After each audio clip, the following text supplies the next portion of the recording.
Alright guys, welcome back our YouTube channel. So now, mag-open tayo ng iPhone 16 Pro Max. Okay, so ito ay desert. Okay, at buksan natin, tingnan natin at kung gaano nga ba ito kaganda. Alright. So bagong-bago lang to guys at makita natin dito sa loob. Ayos at maganda pa siya. Alright. So now, tingnan natin kung ayun.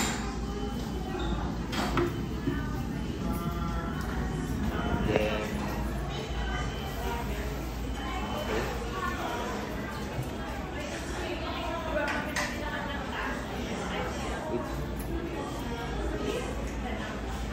tingnan natin dito sa loob.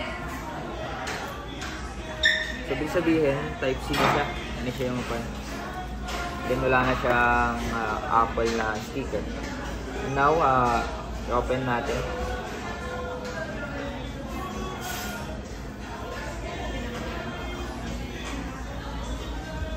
Alright. So, may nakita akong bago dito. Okay. Which is yung sa camera niya. Which is yung habol lang natin dito yung camera. Okay.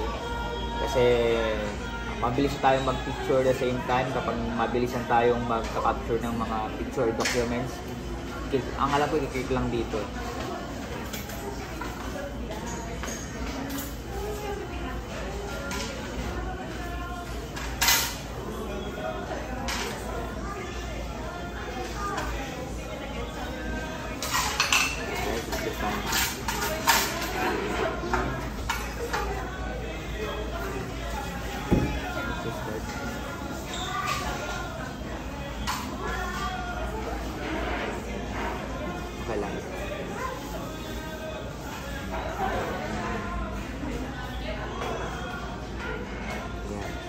So, set up lang natin mamaya. So, pinakita ko lang sa inyo na kung gaano nga ba siya kaayos at magandang yun. Ito yung limited, okay, na color ng iPhone 16 Pro Max. Alright, so abangan nyo po yung aking full review.